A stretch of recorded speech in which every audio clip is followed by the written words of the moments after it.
Majora's Mask, the game that took the small segments of horror in Ocarina of Time and transformed them into a overwhelming source for dread. Although it's a little before my time, I do love this game, and it's one of my favourites. But why? Is it because of the atmosphere? The characters? Yeah, those. Both of those. I love this game. I love how it betrays everything it does. And so, I'm gonna talk about it. I'm gonna talk about the game. This is my first time making a video essay or making a video of any kind, so hopefully I can get better at this. Oh, and I've always loved the design of the mask.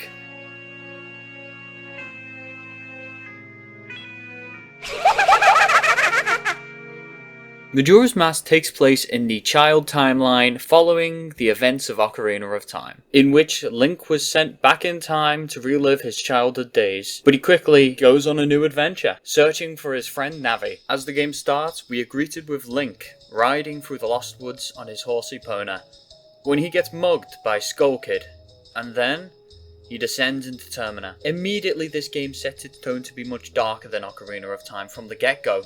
The atmosphere in the Lost Wood proves that this is a far cry from Kokiri Village. There is an eerie fog that lingers. The two areas are actually right next to each other if you really want to be technical about it, and yet tonally they couldn't be further apart. The Kokiri Forest was the hero's start.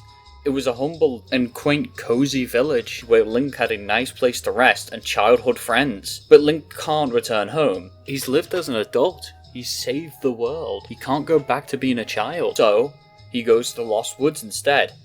And it's a lot darker.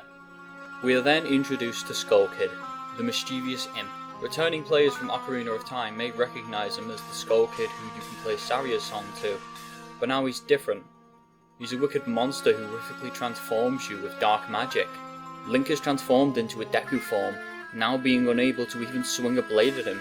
Immediately, Skull Kid presents himself as a threat, unique from Ganondorf, striking more of a trickster rather than a deplorable king.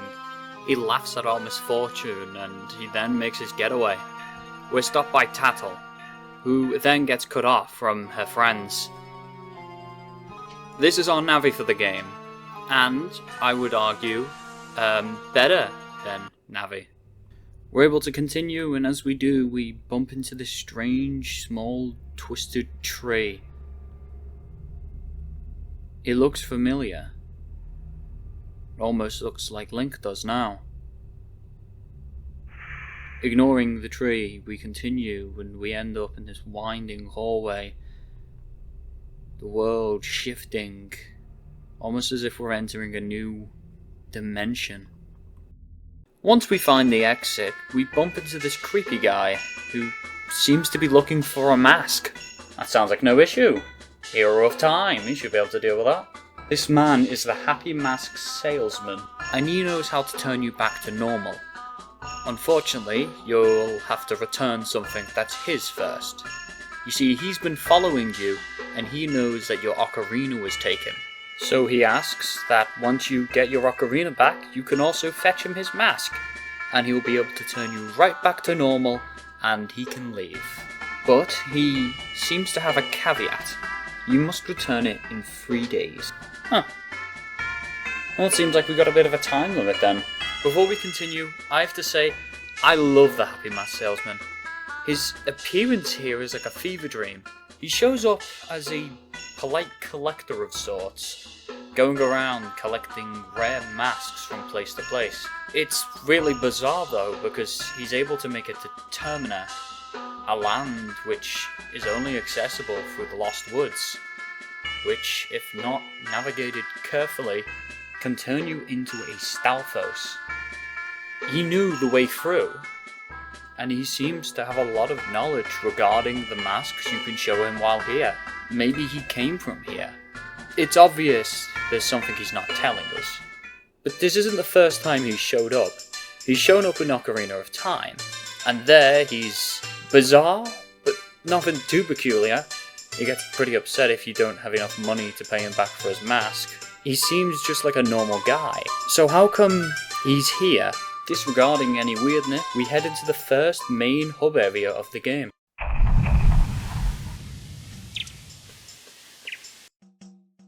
Clocktown. Now, the first 3 days of Majora's Mask are not actually able to really do much. You're a Deku scrub, which means you don't have your usual arsenal of skills. But you can enjoy the scenery, or you can do what the game intends for you to do, which is reunite the Stray Fairy to create the Great Fairy.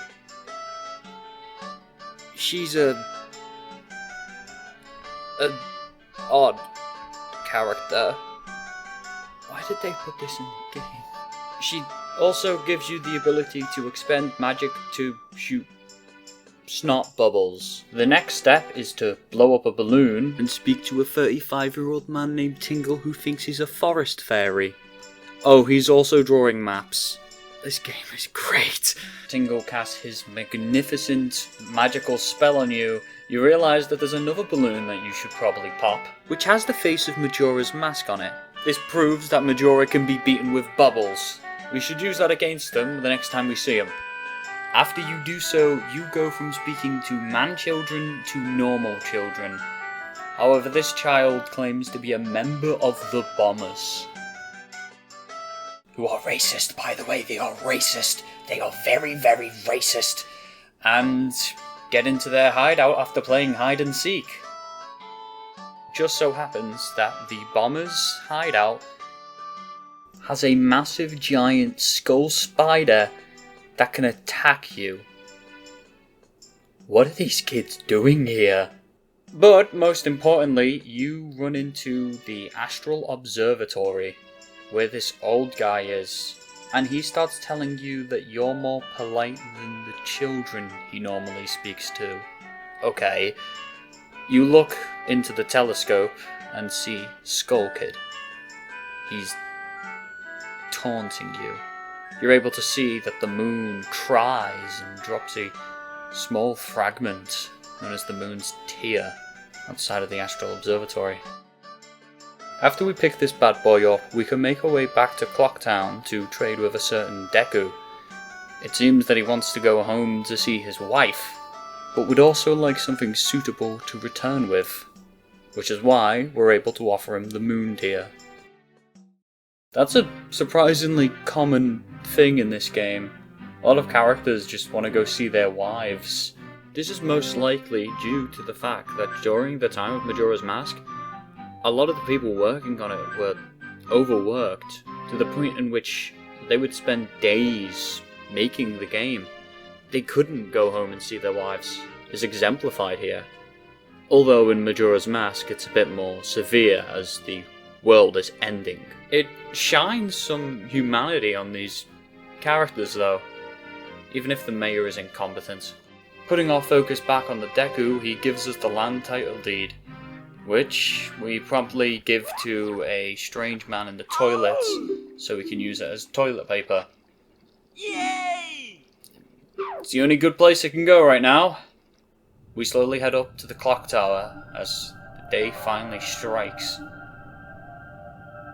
There's not much time as the moon has edged closer and closer. It seems that the Happy Mask salesman was leaving at just the right time. Or maybe he knew. I mean, I wouldn't put it past the guy. But with this, we're finally able to confront Skull Kid. He seems off.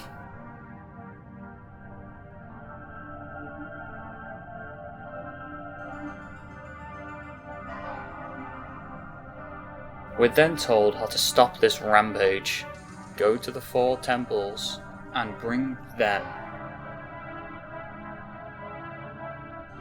Remembering Majora's great weakness for bubbles, if we decide to shoot him with a bubble, he caves in from the sheer magnitude of the bubbles. He drops the ocarina, and as we pick it up, we are given a flashback to when Zelda was sending off Link.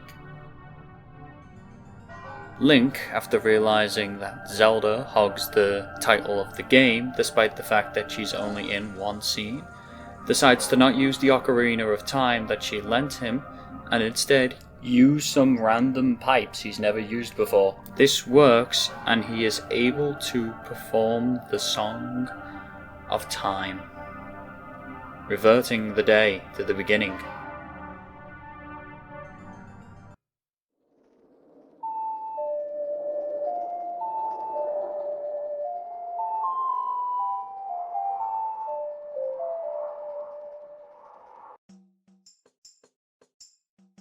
We find ourselves at the beginning of the first day. It seems that the Song of Time was able to transport us back. Tattle realizes this and opts us to head back to the mask salesman and see if he can turn Link back to normal, just like he said he would. But before we go see the happy mask salesman, I think it's about time I talk about the elephant in the room. The moon. As Majora sits on the clock tower as each day goes by, the moon is etching closer and closer to the ground. You can see it everywhere, from Milk Road to the Great Bay. The moon is always in the sky, reminding you that you are timed, and if you decide to dawdle for too long, it'll punish you. The atmosphere is filled with a sense of dread that isn't really felt in other Zelda games. In Ocarina of Time, you did have some sense of pressure, as Ganon completely destroys Castletown, but apart from that, Kakariko is unharmed by a cutscene, and although Zora's domain is frozen over, people have moved on. There's no sense of any immediate threat coming down, wreak havoc. But in Majora's Mask, in Clocktown, there is a threat, and it's staring at them. Every day, they look up, and they see it. Following Tattle's orders, we make our way into the clock tower to meet the Happy Mask salesman. He's thrilled to finally be able to receive his mask and return you back to normal. He plays the Song of Healing on a piano that he seems to have just pulled out of his ass.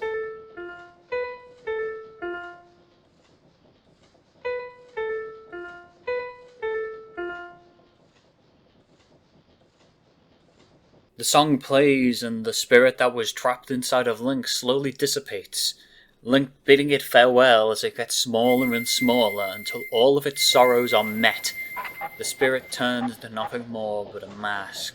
But unfortunately, we weren't able to receive the mask from Skull Kid, which means the salesman is left empty-handed. And yet he gave his song to you. You didn't fulfill your agreement. The mask has more power than you could possibly know, and you didn't get it back.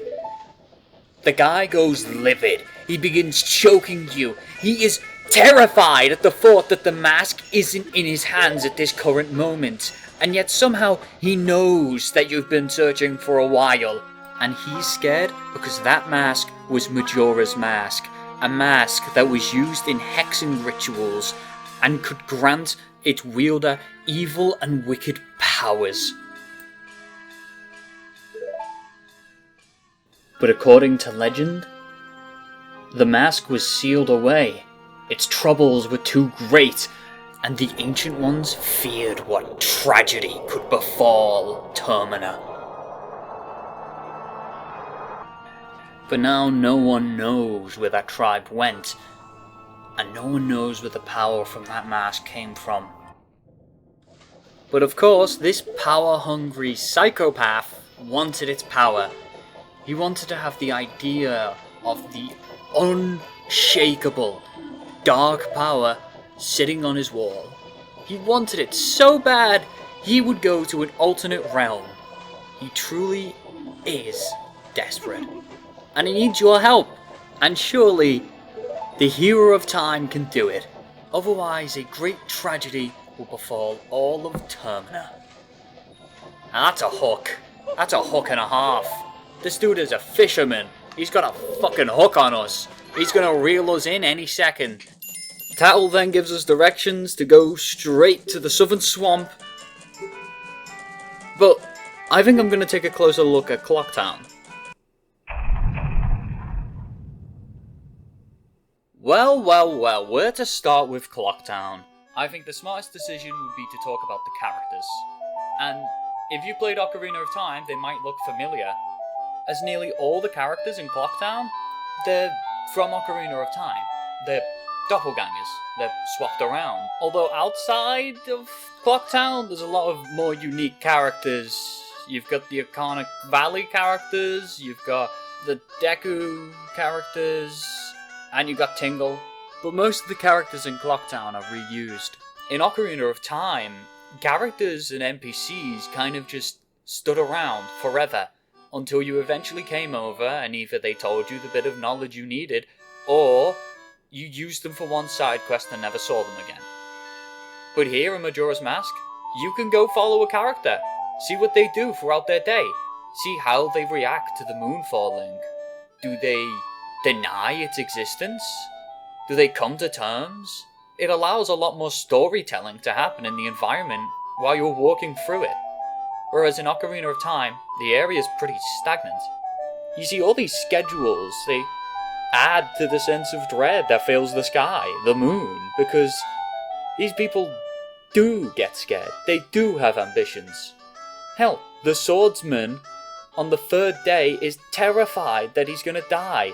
He puts on this bravado act, thinking that he's gonna be fine and he'll make it to the end, but he won't. And he knows that. Needless to say, but there's a lot of stuff you can do in Clocktown. I don't want to just be walking through all of the game's points. You should probably go play the game for that. But this is a video essay, so what am I to talk about? The most prevalent quests you only get later on, but you do get some immediate ground-up things to explore. You're able to see this grumpy guy during the first day called Gorman, the leader of the Gorman troop. That's the same thing that those jugglers are a part of. And he's very depressed. You can find him in the milk bar drinking his troubles away. And he's having a midlife crisis. He's looking back upon his life and he sees himself as incompetent. Worse than his brothers. And now all he has is being an entertainer. But even that's failed him. He's truly distraught. He's upset because he isn't able to perform at the Carnival of Time, and he believes he has to wait a year, but the moon's falling. Everyone's gonna die in 3 days. He's not gonna be able to wait a year, so all he can do is drink. But if you perform the Ballad of the Windfish for him, he remembers why he became an entertainer. He gets a little bit happier, or relinquished, and he offers you... What? He gives you a mask of himself crying! But this weird mask isn't completely out of place. Masks are quite prevalent in this game. From the transformation masks to the bunny hood, you'll always be using one mask one way or another. While some masks are more one note than others, you'll still end up using them in the course of your playthrough. Not only are they good items to have, they also have a symbolic meaning. Each mask is some person you've helped out. Even the really weird ones, like the all-night mask, show that you've cleared out the Lake Spider house and lifted the curse, allowing someone to take refuge and be able to have some hope that he might survive. There's interwoven plot lines which really stick out. If you're following one character, it could lead you to another. And if you're really sticking to this following thing, it can lead you down a trail and find some information that you wouldn't find out much later in the game. The NPCs, who are unnotable one-off characters in Ocarina of Time, have purpose here. Hell, even the more recognizable ones, like the windmill guy, have turned into a bizarre version of themselves where they're still cranking their music box, and yet they talk about how they stole a mask from a dog so it could lead the band better. Like, what is this dude talking about? He's renamed to Guru, and you need him to get one of the best masks in the game, the bunny hood. Because your mask, the Bremen mask, its ability is to make creatures march. So, you go to Grog, who's another character from Ocarina of Time, but now, instead of being sad that he's... I don't remember what Grog was sad about in Ocarina of Time. I think he was just miserable. Now he's got a realistic reason to be sad because the world's ending and what he wants to see is his chickens grow up. So what's the solution here? Well, we don't have any aging songs. Oh, I know! We'll march the chickens around! And they'll just grow up instantaneously. And then you get the bunny hood from Grog. Also, Ocarina of Time Grog turns into a Stalfos because he stayed in the Lost Woods too long. This dude dies! Anyway, enough of Grog. I think it's about time that we follow Tattle's suggestions and leave Clocktown. You see, once we exit, we notice that Clocktown is situated right in the centre of the map. Perfectly so. There's even entrances on each side, so you can easily go to which area you ever please. This is really nice. And there's a massive step up from Ocarina of Time, where Hyrule Field was just this huge expanse of land which you just had to walk over. And that was it. You had to walk from one corner of the map to the other with nothing in between, unless you count getting jumped by an enemy to be something in between. There was nothing here. And the only way you could speed up the progress was by getting Epona, which would only happen once you were an adult, or getting temple songs, which all had different inputs for you to even get to. You had to memorize about 5 different ways to teleport from one area to the next. Now, in Majora's Mask, it's been improved. The Song of Soaring is a simple song which allows you to teleport to any owl statue you've slashed. This means that every owl statue you see has the same notes you need to play to get to them as the others. You're not stuck there memorizing all the songs to get from one area to the other to actually play the game. Continuing as normal, you will head to the southern swamp as Tattle suggested. Once there, you'll bump into this strange tree with what appears to be a mark of Skull Kid. Tattle then begins reminiscing about the time that she spent with Skull Kid and how she first met him. He was freezing inside of a log, and it was only when she and Tails started to cheer him up that he began becoming happier. It really endears the character, and makes you wonder what could have possibly made him want to end the world, as well as why he was alone. The Skull Kids in Hyrule have a ton of friends. They always stick together. And yet here he's alone. And what caused him to want to take the mask? Why? What compelled him?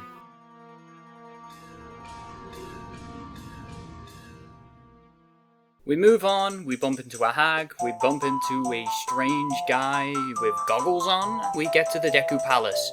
We're instructed by some monkeys that we need to go help one of them that's been captured. Once we walk in, we are introduced to the Great Deku King.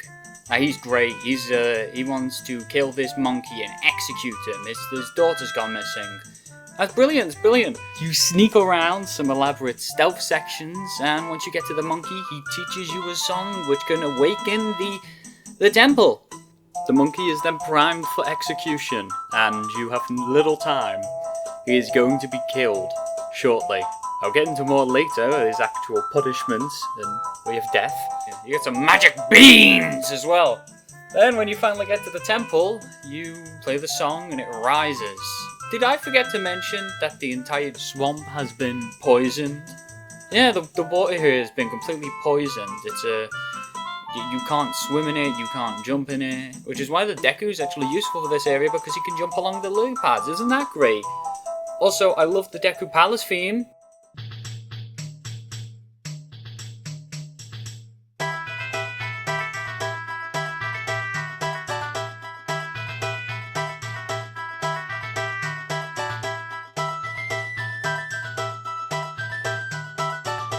Back to Woodfall, the Woodfall Temple draws its inspiration from an Aztec temple.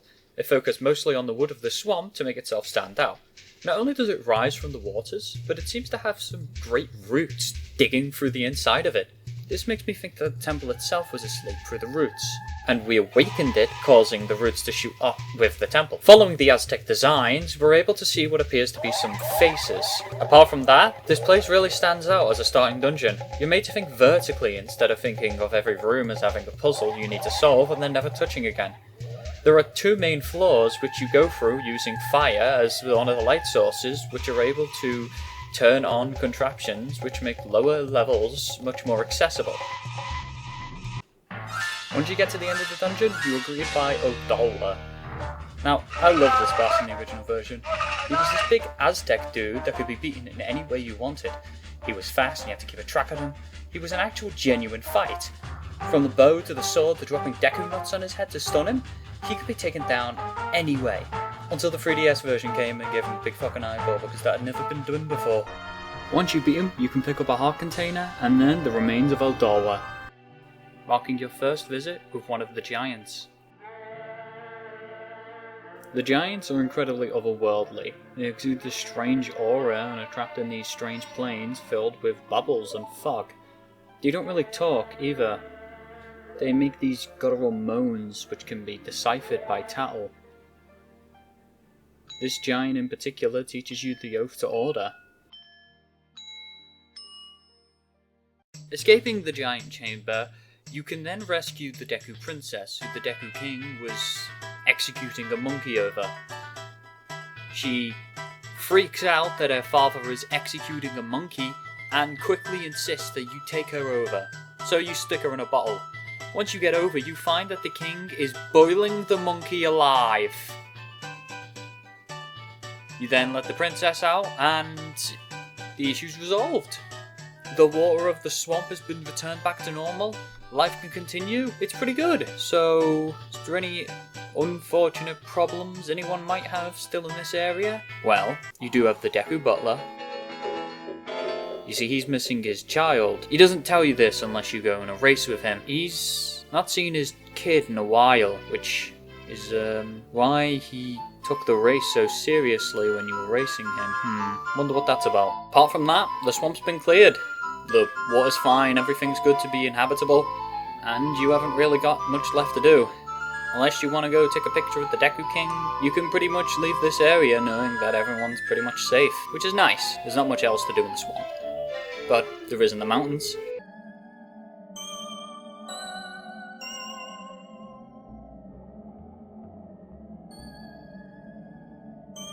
Heading north of Clocktown, we can finally get past by using the bow to shatter the ice barricade. The area is desolate. The entire path is filled with snow. A small house is perched in the snow alone. Gorons stand encased in ice. The area is filled with an endless winter. The Gorons in the nearby town are freezing. They have to listen to a baby crying day and night. They have nothing to eat. Their leader, Darmani III, left to Snowhead to try and decipher why spring wasn't coming. Once you get the lens of truth, you can find his ghost. He stands mourning over the fact that he can't help his people, and asks you to heal his sorrows, and so, you do. The Song of Healing plays, and you're able to ease him into moving on. I adore the Song of Healing. It's so calm, it's so melodic, it's soothing. It's what the game stands for. Although the moon presents a sense of dread and suffering through Clocktown, and the curse is placed on all four sides of the map, you do tend to them. The game isn't so much about dread as it is grieving. It's about moving on, relinquishing that past and healing. We tend to Damani's duties even after he passes on. Putting the Goron child to rest, learning the song that can put any Goron to slumber. No other races though, just Gorons. The Sonata of Awakening can wake up Deku's, Temples and Bone Men, but the Goron Lullaby surprisingly only works on Gorons. Which means we're able to put the invisible massive Goron to sleep and finally get into Snowhead. Also, why was he invisible? Like, he shows up late. Whatever. Snowhead. The design of Snowhead is kind of odd. Compared to Woodfall, it doesn't really have any real world ties. Although it does kind of remind me of the statue Squidward made of Mr. Krabs. The path up is winding, prompting the player to use the Goron roll to make it to the top. Heading in, we arrive in Snowhead. Snowhead really takes the multiple levels thing from Woodfall and expands on it. Now having to follow and organise a large pillar while scaling from room to room, being sure not to plummet into the depths below, it's tantalising. The entire area is cold and oppressive. Not just key on the oppressive there, the entire area is freezing. The actual temple is made out of ice. You got ice walls. But what I mean is everything about the environment feels cold. The music feels cold. The chimes feel cold. This dungeon focuses on the Goron mask. It requires all of its abilities, like the first dungeon did for the Deku mask. It is more noticeable here as the rolling is incredibly fun and used often. Each time we make progress, we're able to see it as we punch the pillar down and it goes plummeting. It also introduces fire arrows, with many paths being blocked off by ice. Once you get halfway through and get the item, you can go back and open up these paths, and then you can adjust the pillar. You have to scale the place like it's a twisting, winding tower. It's a really good dungeon, and it's perfect for the Goron. Oh, and the boss? Oh my god, I love God. Goat? This entire fight is a race in which you use the Goron mask to roll after him and damage him. You can shoot him with arrows, but I never saw a point to this, as chasing him down is too much fun not to do. He throws obstacles in your way, and I can't think of a better fight for the Goron mask. The Goron's punches are slow, but the rolling is the best form of transport. Defeating God or Goat? I don't know. We meet up with another giant, and then spring comes to the Gorons. The area takes a much happier tone. It does make sense, no one is freezing to death anymore, and I really like that you can see the changes in the map. It was evident in the swamp, the water changed its colour and you didn't get poisoned when you went in it, but it's really clear here. The people here even have activities. You know, the place is all back to normal. Things are continuing just as planned. You can become licensed to use powder kegs and have a race, which is unfair by the way, they'll just rubber band and win. And you can even upgrade your sword with the gold dust from the race. You kind of have to do it on the first day. That guy, the big Goron, who you had to make fall asleep, the invisible guy, he's here. He's not invisible anymore. I still don't get why he was invisible. Like, he didn't remember what happened. He thinks you're Darmani. He probably killed Darmani, but he doesn't. Why is he so big? With the license to carry powder kegs, we can buy one off the sketchy Goron in the bomb shop. He's not permitted to work here, and yet he asks for proof that we can usually use powder kegs. He's a terrible illegitimate bomb seller. Looking at all four corners of the map, the other paths are blocked off, so we choose the only other place we can go to. Milk Road has a huge boulder blocking the path to the ranch. We can use a powder keg to blow it to smithereens, and we're allowed to get in. If you come before this point, you can't enter until the third day, in which you find a young girl freaking out and seemingly in an utter daze. She has been lobotomized, and her sister seems disheartened. The ranch is not doing too well, so when you get here on the first day, it can seem a bit jarring when the cheery music and happy residents seem to have taken your horse. If you speak to the girl, she'll tell you her name is Romani, and she's practicing archery, and is training to fight a threat she calls them. They are basically aliens that come down to abduct cows. They don't really get explained either. Once you get your horse and show up when she tells you to, they arrive. You have to defend the barn. Some people go around the ranch on Epona and shoot them. I use this good boy dog. He's able to alert you to the nearest alien, and then you just shoot them. You can't let them get too close, otherwise she gets abducted. Oh, and your reward? Romani doesn't get abducted by aliens. And a bottle! I love bottles. They're actually really valuable in this game. Continuing on, her sister, Cremius, needs some help getting the milk bottles to Clocktown. If you help her, you start to learn about the ranch and how Cremia and her sister are all on her own after her parents died. And she notices the moon. Yeah. She knows she's gonna die. And then you get mugged. But, armed with your bow, you can fend them off. And once you defend them off, she'll give you a mask. It gives you private access to the milk bar. And if not, she gives you a big old hug and you get pressed into her chest. Also, these guys, the guys who mug you, they're the Gorman brothers.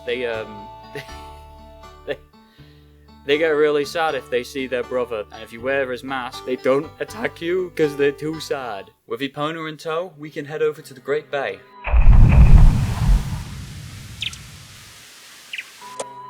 Once we enter, the curse upon the land isn't immediately obvious, but the music is solemn. The ocean is expansive, and yet the only thing of note is this weird lookout post and a body in the water. Pushing the body to shore, we ground the poor Zora. He takes a few steps, determined to help bring the eggs of the lead singer of his band back to her. But he can't. He's too seriously wounded. He can't pass on with all these sorrows though, and so you heal them. Once again, the song of healing plays during this beautiful scene. Mikau passes on, his body floating as he moves towards playing one last song. With a bow of respect, we take on the mask of the Zora hero, fulfilling his role. We will help the Great Bay. Immediately, there are places for us to go. With the Zora form, you're able to swim around with ease, although I do wish it was a bit faster. I wonder if those complaints will be met in the 3DS version. Just kidding, they made him even slower. The immediate idea is to head to the Pirate Fortress, but you can head to the Zora Hall. The Zora Hall is mourning the loss of their singer's voice, and the area simply sounds beautiful. It is also quite visually unique. It is a step up from Zora's Domain in Ocarina of Time. The area has the same vibe as it used to, but now it's bigger, and has a large stage and symmetrical aspects. It's almost like a more advanced version of Zora's Domain, whereas before it was simply a hub. Now there's some entertainment. You can meet up with Mikau's band members, and even with Lulu outside. Entering her room, you see signs of a struggle. Oh, and this creepy guy outside. There's a creepy guy trying to spy into her room. But yeah, Lulu lost her voice and her eggs as they were snatched away by Gerudo pirates. There's also just a random Deku doing business here. As long as you have enough rubies. Then there's the cliffs, where the beavers reside. These dickheads refused to give Mikau a bottle because he couldn't beat them in a race. Yeah, they're not too nice. Then there is the Pirate Fortress, the home to the Gerudo operating in the area. They are cutthroat. The area they operate in is oppressive and metallic. This huge fortress with filtration systems has a pretty clear purpose. It seems to have been made by the pirates to keep a keen eye on any threats, probably from other pirates. High walls and patrol boats. The women here are defended, except for the power of the Zoras. The entire area operates on a stealth system akin to Metal Gear. We're able to get past the entrance by submerging ourselves through Zora Link. With each egg, we run into a fight with the Gerudo pirates, trained to kill. Their fights are a fun challenge. And if you wear the stone mask, they point out that they're not affected by it. And then we get the glorious hookshot. It's not a unique item, although it is visually unique from the other hookshots. We also get a little sneak peek into the pirate leader's room, where we learn the pirates stole the eggs from Lulu upon Skull Kid's request. And some of the eggs were lost where a bunch of sea snakes are. Once you get all the eggs here, you can make your getaway. You can drop them off in the strange outpost. Then you have to buy a seahorse from this fisherman. Once you do and let him out to sea, he'll direct you where the rest of the eggs are. And that's pretty simple. Putting all the eggs together, they make a song. Going to Lulu to play the song, a massive sea turtle appears and offers you a ride to the temple. But before we go to the Great Bay Temple, there's one thing I just need to talk about. The Lake Spider House. Now, I've neglected to talk about the other Spider House because it's not really that important. You get the Mask of Truth and that's about it. But the Lake Spider House, you get a wallet and that's about it. But the Lake Spider House is unique for one particular reason. Skull Kid puts paintings up of himself. In this ancient abandoned house, Skull Kid just puts up these paintings. Now, when did these get done? Because Majora isn't on here. Who painted these? Did Majora use his powers to put Skull Kid's paintings on the wall? I don't know. There's like creatures here, and they're just chill with the paintings of Skull Kid on the wall. What are they doing here? Also, the Mask of Truth from Ocarina of Time is the same one used in Majora's Mask. It's the only mask which properly goes over 1-to-1. And I was assuming the curse in the two spider houses would be similar. It's probably the Happy Mask salesman who put the curse on this guy after he picked up the mask, probably because the mask is associated with the curse, okay? Where are these spiders coming from? Once you clear them all out, this guy notices and comes down. But where the other curse comes directly from someone picking up and using the Mask of Truth, this one's just already active. No curse is lifted upon anyone, and these spiders aren't tokens to be collected. You just remove all the spiders. What are these tokens for? They just die. And this guy doesn't even get a curse lifted. No one gets a curse lifted. He just hears the noise. Anyway, to Great Bay Temple. The entire temple is built around changing clogs and changing the system of which the water goes in and using ice arrows to get across and swim. Now, I'm going to be honest, if I were to go back, I'd probably find this dungeon really fun. I really like how the ice arrows work, but unfortunately for me, I had a bit of annoyance with this dungeon when I first went through, and I lost all the footage except for me going for the boss. The dungeon's music is brilliant. I love how rustic and beating it sounds, but apart from that, the dungeon is a bit complicated. But half the time I was just missing things, and I felt that was annoying. Oh, there is also Gyorg. I fucking hate this fish. Now, I don't know the way you're supposed to defeat him. I tried shooting him, that didn't work, so I ended up just using the hook shot, getting him, and then going down and using Zora attacks. Once I figured out the weakness, just hit him with the hook shot, it was really fucking easy. I assumed I would have to use ice arrows, so he'd hit something. Nope. Nope. I don't like Gyorg. Once again, after you beat Gyorg and his fish minions, you're able to go see the giant and the curse is lifted. What was the curse exactly? Oh, the waters are murkier. No, they don't really look murkier. Well, they are. And the fish haven't been coming to shore. Okay, no fish. Who feels this? People in Zora's Hall, Gerudo, and this fucking fisher guy. In exchange for the seahorse, he wants a picture of a Gerudo pirate. He's weird. After you fix the curse here, you get rid of the curse, you're able to perform with the bands, and that's very nice. That's really nice, actually. It's nice that Link is actually helping the cow, or whatever his name is, move on. That's cool. Apart from that, you can do a mini game this fisherman does, because I guess he's finished his job and he doesn't need to stand at home anymore. You could have done this anyway. And that's pretty much the Great Bay. I think I actually went over everything there. Well, now that we got the hook shot, we can head to more important areas. More desolate lands. Lands who seem to have no one in a while.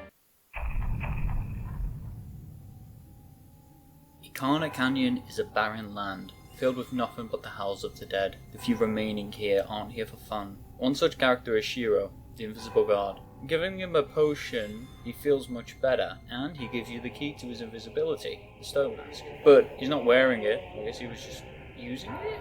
I don't know how, but he seems to be a Clocktown god, so how did he make it this far?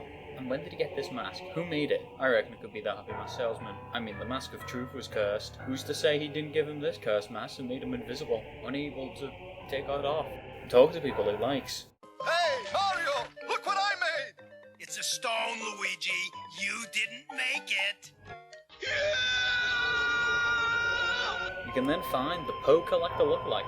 Flashing him a glimpse of the Gara mask gives us access to the upper parts of the canyon, where an absolute scumbag resides, Sakon. Sakon is a thief, and I will be talking about him later. Ignoring the thief, we head up with the help of ice arrows and the hookshot. We see a small house surrounded by crazed Gibdos circling around them. Through the upper path, we find a ghost. He attempts to convert you to join the dead. There seems to be no way to get through to him, as he wishes to make you just another husk in the land of many. Not even the Song of Healing can get through this guy. Leaving and heading to a Kana graveyard, we can find Dampe. He is quite the runner, and he seems to be maintaining the graves here, as at night the dead roam. We also find a massive bone mound, which, if we awaken with the Sun Out of Awakening, this bone mound turns out to be the revered leader of the soldiers in this graveyard. Beating him into submission rewards him with his mask. and he wants you to end this war. With the mask, we can order the dead to dig up a grave and find the brother Flat, who tells us that his brother sold his soul to the devil, and gives us the Song of Storms. With the Song of Storms, we can get through to Sharp, and he lifts his curse on the water, allowing it to flow, which activates the music box in the house and plays a song that deters the Gibdos. Then, someone comes out. It's a small girl. Why is she here? The other people here need to be, or are here with some sick fascination. Sakon is here because his hideout's here, and basically no one lives here, apart from the fact that there's a Deku about 30 feet away from his hideout. That's super secret, and even has a little sign telling you it's his hideout. The Deku is stuck because of land obligations, and he's not really allowed to leave, because this is his station and he wants to try and get something out of it. Then you got the Poe Collectors and the rest of the ghosts and ghoulies, and they're stuck here because they're ghosts. They can't pass on. There's a curse on this place, and it can't really be lifted by the Song of Healing, so they're stuck here. Oh, and then you've got Tingle, of course. Tingle's here because he's drawing maps, like he always does across the map. But this little girl is pretty out of place. If you sneak inside, you can find her father turning into a Gibdo, playing the Song of Healing.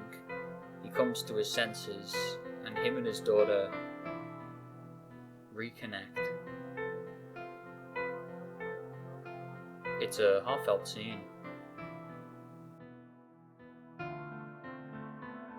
You don't get a transformation mask as you would typically, but you're able to get the Gibdo mask, which allows you to commune with Gibdos. Also, the father sucks. He's a terrible dad. Do you know why he's here? Because he was investigating the Gibdos, and the song that's playing deters the Gibdos. But it relies on the water coming from this area, and he just brings his daughter with him. In this land filled with nothing but undead creatures, he brings his daughter, and he's locked in a cupboard away because he got turned into a Gibdo. Why can't she just go somewhere safe? Why does she have to live in this house in the middle of Ikana Canyon? Go back home. With the Gibdo mask, though, we're able to talk to some Gibdos in a hole and then get the mirror shield. Just the mirror shield. It just reflects light and helps you solve light puzzles. With it, you can finally get into Ikana Castle. Now, Ikana Castle doesn't really have anything too major. It's just kind of a preview on what you're going to be doing in the actual dungeon with how most of its puzzles work. You know, light puzzles. You also have dancing Gibdos, they're pretty funny. But nothing here really sticks out until you get to the boss fight. The Ikana royal family awaits you. And if you put the Bremen mask on, yeah, they march. It's kind of funny, but I think I've already talked about it. Once you beat them with the help of light, though, you're able to finally get through and leave the Forsaken Place. They teach you the Elegy of Emptiness, allowing you to leave down shells of yourself.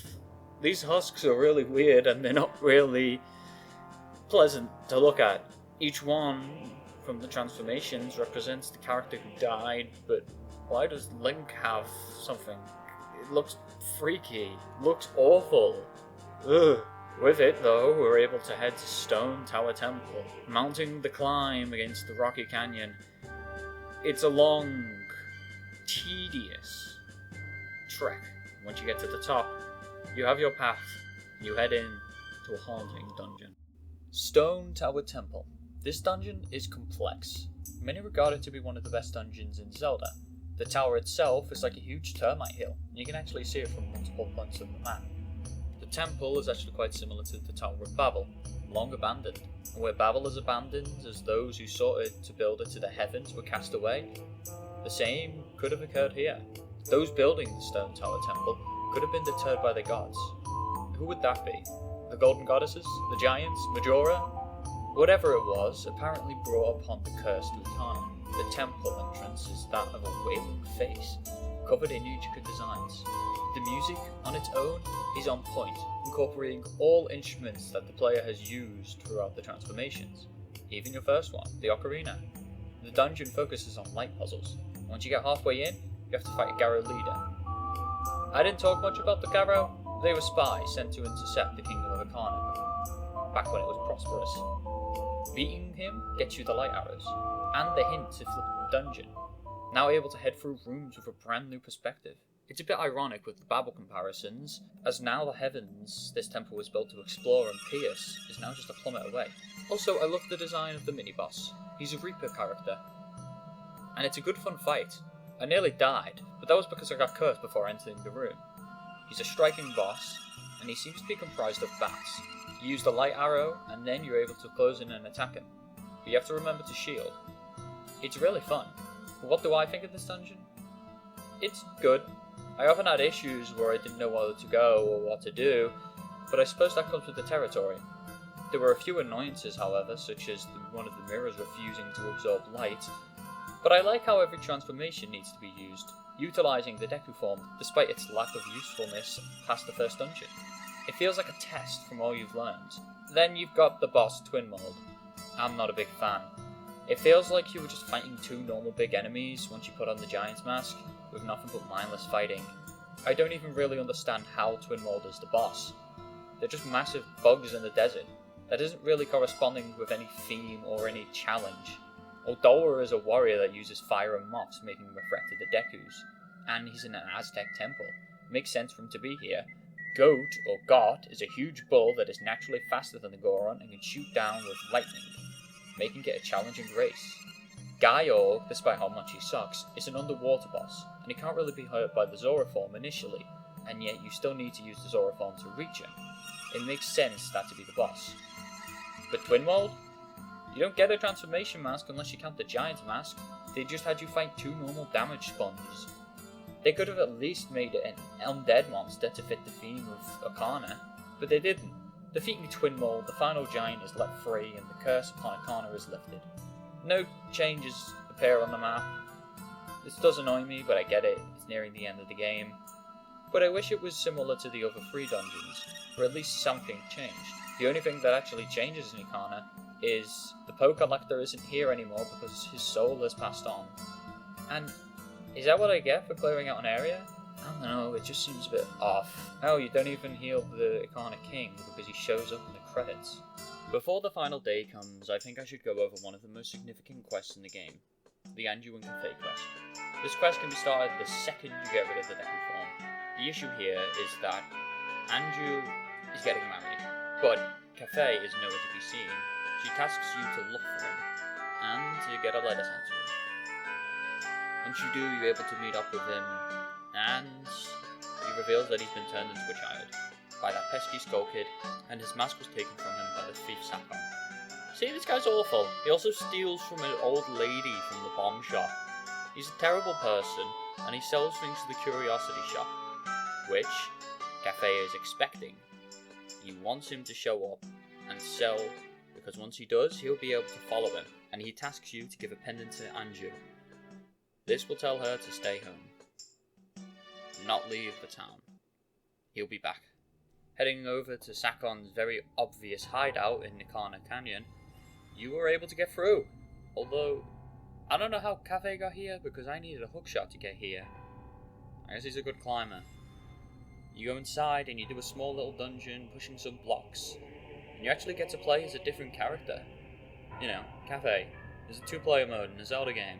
And then they never did it again! That's crazy. If you fail, Cafe gets stuck in here. You can get out with the Song of Soaring, but he can't. He's trapped. It's really sad. Sakon just let him starve in here? Die? Ignoring any potential failure, you get the mask back, the Sun Mask. You see, Anju and Cafe need to exchange both the Sun Mask and the Moon Mask, and then they become married. They exchange their vows, husband and wife, but there's not much time left. Hours await, and Cafe has to run all the way back to Clocktown. There's only seconds left on the clock, and you bear witness to their ceremony. Despite the world ending in a matter of a moment, they reconnect, they get married. Despite the devastation that the moon could possibly bring, the dread instilling the air, there is hope amongst these people, and you, as the player, must incorporate this, and you must defeat Majora. After finishing up whatever you need to do and heading up, you can finally go confront Skull Kid. He taunts you yet again, and yet when you play the Oath to Order, he freezes. As the giants soon arrive, each step they take a monumental amount of distance that you, the player, also have travelled. They've come to help. They've come to save. And so, they're able to stop the descent of the moon, lifting their arms up, barely overpowering it and ceasing it to a halt. Skull Kid passes out, and Tattle and Tail are finally able to talk to each other. Tattle's been through a lot, and Tail asks to go easy on Skull Kid, but she isn't having any of it. The entire world was at risk. How could Tail say this? It seems like Skull Kid agrees as well. Or is it Majora? Majora's Mask rises, lifting Skull Kid up with them, and then the moon begins falling again. Eyes of the moon lighten up as Majora's power overpowers the giants, crushing the world as an inevitability. And so you travel on. And once you do, there's a quiet serenity. There's nothing but a tree in the moon. And by that tree there are children playing. 5 of them. One each wearing the mask of the bosses you fought, and one wearing Majora's mask. Going to each one, they give you a different trial, taking away all of your masks, except for the transformation masks. Going through bizarro trials of the dungeons one last time. These final trials aren't really difficult. They're more like the shrines from Breath of the Wild, but they're nice. At the very end of the journey, you get to use all the transformation masks, and then you can go speak to the kid wearing Majora's mask.